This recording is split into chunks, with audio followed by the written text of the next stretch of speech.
जय श्री कृष्णा। राधे राधे। आप सभी भक्तजनों को आषाढ़ मास के शुक्ल पक्ष की देवशयनी एकादशी की हार्दिक शुभकामनाएं। आज की इस वीडियो में आप सुनेंगे देवशयनी एकादशी की व्रत कथा, एकादशी माता की कथा और एकादशी माता की आरती।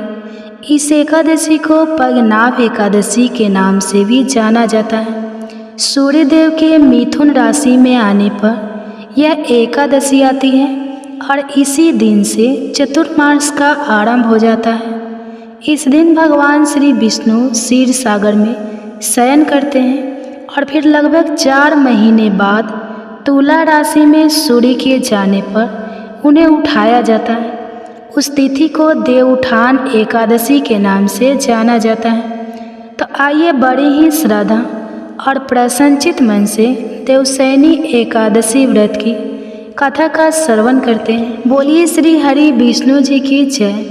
महाभारत काल की बात है, एक बार धर्मराज युधिष्ठिर ने भगवान श्री कृष्ण से कहा कि हे त्रिलोकीनाथ, आषाढ़ मास के शुक्ल पक्ष की एकादशी का क्या व्रत है?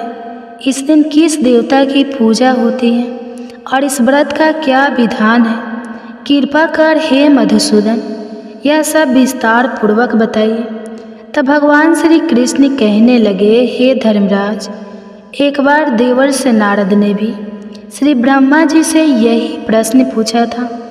तब श्री ब्रह्मा जी ने कहा, हे नारद, तुमने कलयुग में प्राणी मात्र के उद्धार के लिए सबसे श्रेष्ठ और उत्तम प्रश्न पूछा है, क्योंकि एकादशी का व्रत सभी व्रतों में उत्तम होता है। इस व्रत के प्रभाव से सभी पाप नष्ट हो जाते हैं और इस एकादशी का नाम देवशयनी एकादशी है। इस दिन व्रत रखने से भगवान श्री हरि अत्यंत प्रसन्न होते हैं। हे धर्मराज, इस संबंध में मैं तुम्हें एक पौराणिक कथा सुनाता हूँ, ध्यान पूर्वक सुनो। एक समय मानदाता नाम के एक सूर्यवंशी राजा थे। वे सत्यवादी, महान तपस्वी और चक्रव्रती थे। वे अपनी प्रजा का पालन संतान की तरह किया करते थे।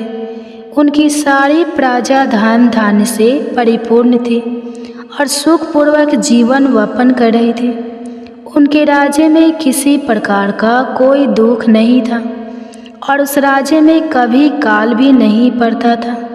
कभी किसी प्रकार की कोई प्रकृति आपदा भी नहीं आई थी, परंतु ना जाने क्यों उनसे देव रुष्ट हो गए। ना मालूम राजा से क्या भूल हो गई कि एक बार उनके राज्य में भीषण अकाल पड़ गया और प्रजा अन्न की कमी के कारण अत्यंत दुखी रहने लगी। राज्य में होने वाले सभी यज्ञ बंद हो गए। काल पीड़ित प्रजा एक दिन दुखी होकर अपने राजा के पास जाकर प्रार्थना करने लगे कि हे राजन, समस्त संसार की सृष्टि का मुख्य आधार वर्षा है और इसी वर्षा के अभाव में राज्य में भीषण अकाल पड़ गया है और अकाल से प्रजा भूख मर रही है। हे नरेश, आप कोई ऐसा उपाय कीजिए जिससे हम लोगों का कष्ट दूर हो सके।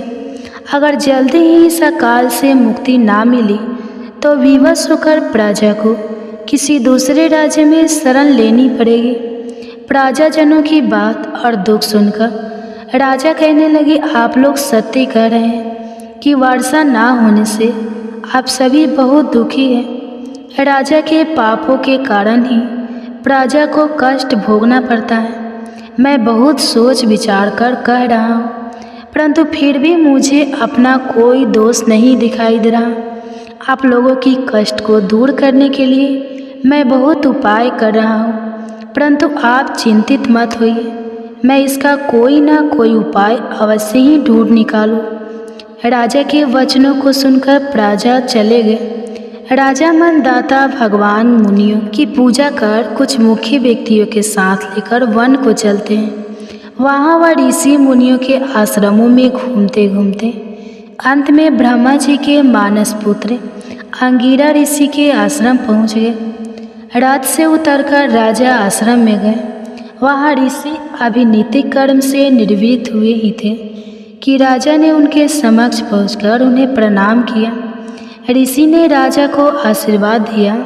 फिर पूछा, हे राजा, आप इस स्थान पर किस प्रयोजन से पधारे हैं, सो कहिए। तब राजा कहने लगे, हे महर्षि, मेरे राज्य में 3 वर्ष से वर्षा नहीं हो रही है, जिससे भीषण अकाल पड़ गया है। मेरी प्रजा भयंकर कष्ट भोग रही है। राजा के पापों के प्रभाव से ही प्रजा को कष्ट मिलता है, ऐसा शास्त्रों में लिखा है। मैं तो धर्म के अनुसार राज्य करता हूँ, फिर यह अकाल कैसे पड़ गया इसका मुझे अभी तक पता नहीं लग सका है। अब मैं आपके पास इसी संदेह की निवृत्ति के लिए आया हूँ। मुनिवर, आप कृपा कर मेरी इस समस्या का निवारण करें। मेरी प्रजा के कष्ट को दूर करने के लिए कोई उपाय बताइए। राजा से सारा वृत्तांत सुनने के बाद ऋषि कहने लगे, हे राजन, इस सत्य युग में धर्म के चारों चरण सम्मिलित हैं। यह युग सभी युगों में उत्तम है। इस युग में केवल ब्राह्मण को ही तप करने तथा वेद पढ़ने का अधिकार है, किंतु आपके राज्य में एक शूद्र तपस्या कर रहा है। इसी दोष के कारण आपके राज्य में वर्षा नहीं हो रही है। यदि आप प्रजा का कल्याण करना चाहते हैं तो शीघ्र ही उस शूद्र का वध कर दीजिए। जब तक आप यह कार्य नहीं कर लेते तब तक आपका राज्य अकाल की पीड़ा से कभी मुक्त नहीं हो सकता। ऋषि के वचनों को सुनकर राजा कहने लगे, हे मुनिश्रेष्ठ, मैं उस निरपराध तप करने वाले क्षुद्र को नहीं मार सकता, क्योंकि किसी निर्दोष मनुष्य की हत्या करना मेरे नियमों के सर्वथा विरुद्ध है और मेरी आत्मा इसे किसी भी स्थिति में स्वीकार नहीं करेगी। अतः हे मुनिवर, इस दोष से मुक्ति का कोई दूसरा उपाय हो तो बताइए। राजा को विचलित देखकर जानकर ऋषि कहने लगे, हे राजन, यदि आप ऐसा ही चाहते हैं तो आषाढ़ मास के शुक्ल पक्ष की देवशयनी एकादशी की विधि विधान पूर्वक व्रत रखो।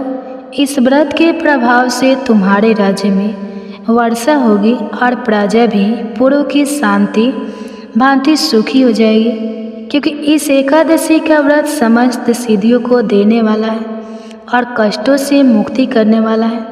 ऋषि के इन वचनों को सुनकर राजा अपने नगर को वापस आ गए और विधि विधान पूर्वक देवशयनी एकादशी का व्रत किया। इस व्रत के प्रभाव से फिर राजा के राज्य में खूब वर्षा हुई और प्रजा को अकाल से मुक्ति मिल गई। देवशयनी एकादशी को पग्गय एकादशी भी कहते हैं। इस व्रत को रखने से भगवान श्री विष्णु अत्यंत प्रसन्न होते हैं। इस कथा का सार यह है कि अपने कष्टों से मुक्ति पाने के लिए कभी भी किसी भी हाल में किसी दूसरे का बुरा नहीं करना चाहिए। अपनी शक्ति से और भगवान पर पूर्ण श्रद्धा और आस्था रखकर संतों के कहे अनुसार सत्कर्म करने से बड़े कष्टों से सहज ही मुक्ति मिल जाती है। भगवान श्री हरि देवशयनी एकादशी के दिन ही पाताल लोक में योग निद्रा में क्यों जाते हैं, इस बारे में भी पुराणों में एक बहुत सुंदर कथा प्रचलित है। जिस कथा के अनुसार इसी एकादशी के दिन भगवान श्री हरि ने शंखासुर नाम की व्यक्ति का वध किया था, जिसके बाद भगवान श्री हरि इसी दिन से आरंभ करके 4 मास तक क्षीर सागर में शयन करते हैं और कार्तिक शुक्ल एकादशी को जागते हैं। एक अन्य कथा के अनुसार भगवान श्री हरि वामन रूप में देते बलि से यज्ञ में 3 पग दान के रूप में मांगते हैं, तो वह पहले पग में समस्त दिशाओं से संपूर्ण पृथ्वी और आकाश को नाप लेते हैं। दूसरे पग में उन्होंने स्वर्ग को नाप लिया और तीसरा पग रखने के लिए जब कुछ भी शेष नहीं बचा तो बोली ने अपना सर रखते हुए निवेदन किया कि हे प्रभु, आप अपना तीसरा पग मेरे शीश पर रख सके। बाली के इस दान और समर्पण से प्रसन्न होकर भगवान श्री हरि ने बाली को पाताल का अधिपति बना दिया और वर मांगने के लिए कहा। बाली ने कहा, प्रभु, आप सदा मेरे महल में ही रहे, यही मुझे चाहिए। अब भगवान विष्णु बोले कि बाली को दिए हुए वचन के बंधन से बंध चुके थे, ऐसे में जब भगवान विष्णु पाताल लोक में निवास करने लगे तो माता लक्ष्मी जी भगवान श्री हरि की पत्नी है, वो बहुत दुखी हुई। इधर सृष्टि के संचालन कार्य में भी बाधा आने लगी। तब भगवान विष्णु की अनुपस्थिति रहने के कारण माता लक्ष्मी बहुत दुखी हुई और उन्हें बाली को अपना भाई बनाया। बाली से भगवान को वचन मुक्त करने का अनुरोध किया।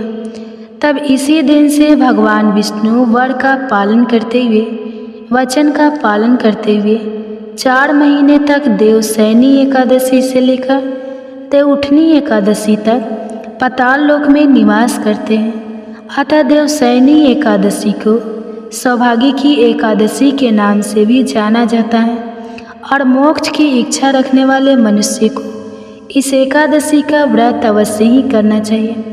बोलिए श्री हरि विष्णु जी की जय। आप सुनिए एकादशी माता की कथा।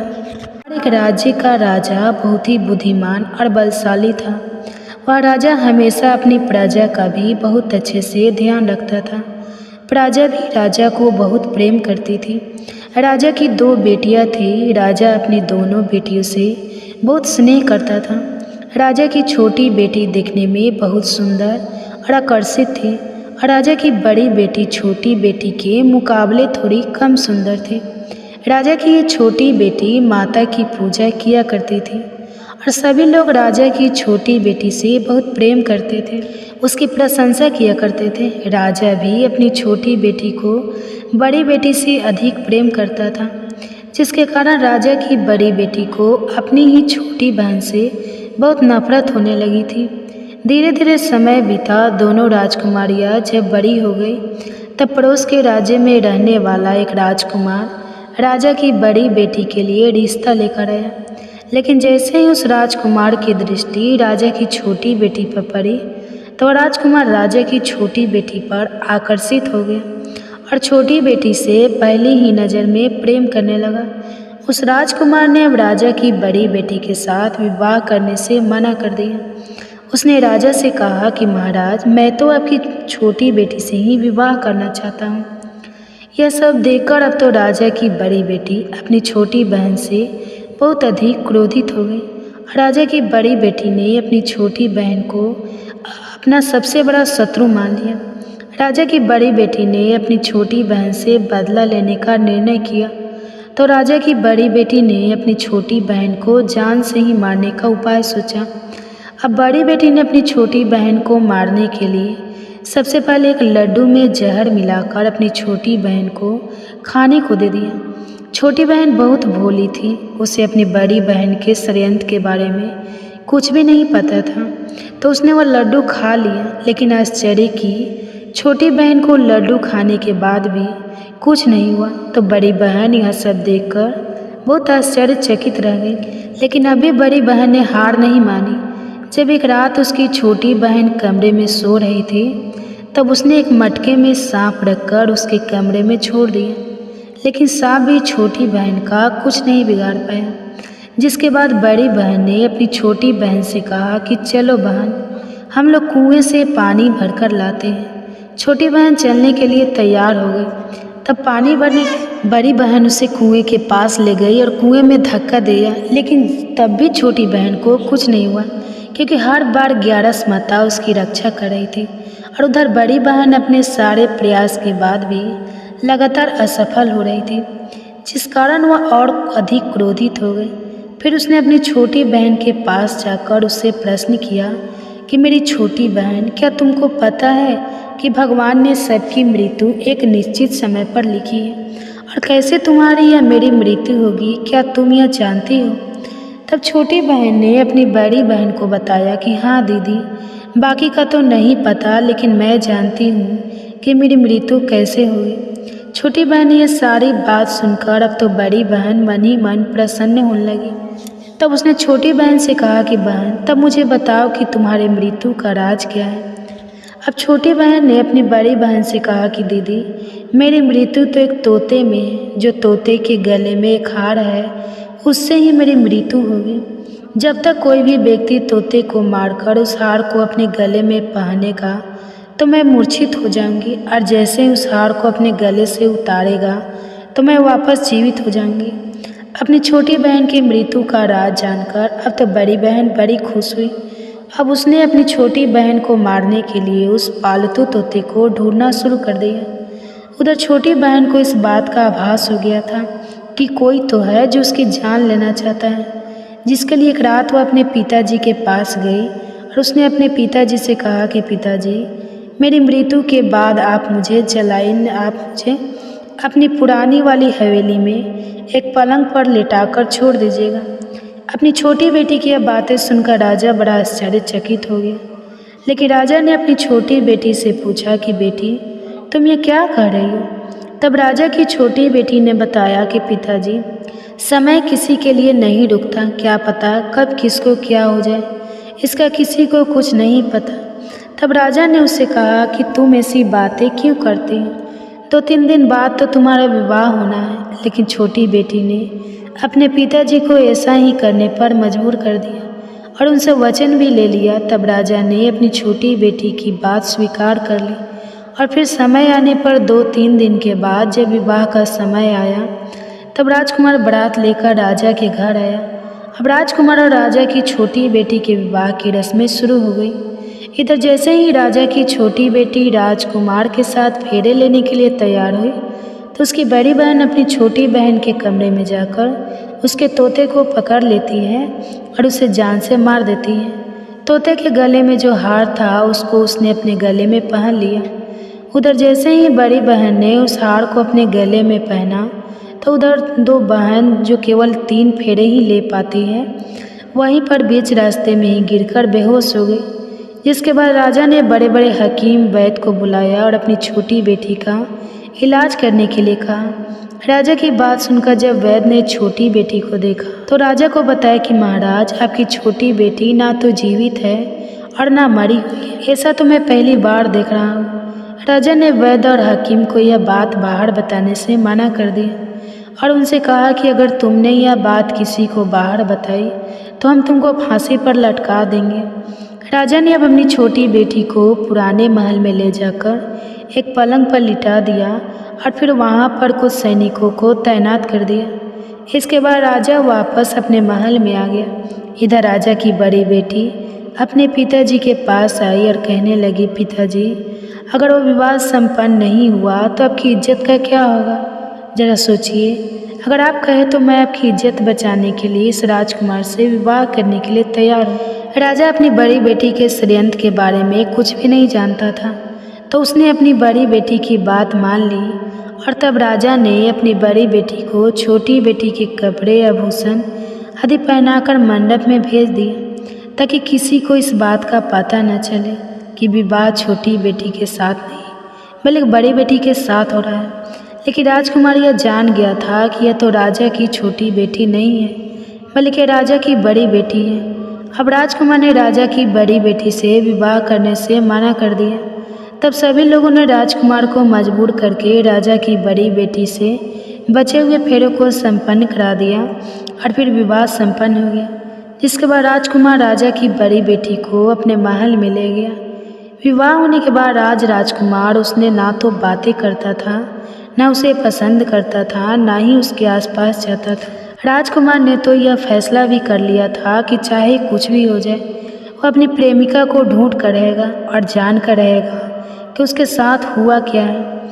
फिर एक दिन राजकुमार अपने घोड़े पर सवार होकर राजा के पुराने महल के पास पहुंच गया, जहां पर उसने कुछ सैनिकों को देखा। महल के पास पहुंचकर राजकुमार ने जब महल को ध्यान से देखा तो वह समझ गया कि तो हमारे ससुर जी का ही महल है।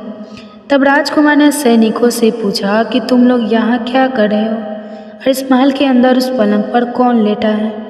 जिसके बाद राजा के सैनिकों ने बताया कि यहाँ पर राजा की छोटी बेटी लेटी है। यह सुनकर राजकुमार को बड़ा प्रसन्न हुआ और वह तुरंत अपनी प्रेमिका के पास पहुँच गया, उसकी सेवा करने लगा। जैसे ही रात हुई तो राजा की छोटी बेटी उठकर खड़ी हो गई। अब तो राजकुमार यह सब देखकर और खुश हो गया। उसने अपनी प्रेमिका से पूछा कि तुम यहाँ क्या कर रही हो? तुम मेरे साथ मेरे घर चल कर आओ। तुमने विवाह बीच में से अधूरा क्यों छोड़ दिया? तब राजकुमारी ने राजकुमार को सारी बातें बता दी कि मेरी जान एक तोते में बसती थी और यह बात मैंने सिर्फ अपनी बड़ी बहन को बता दी थी। मुझे पता है कि उसने ही मुझे मारने का प्रयास किया है।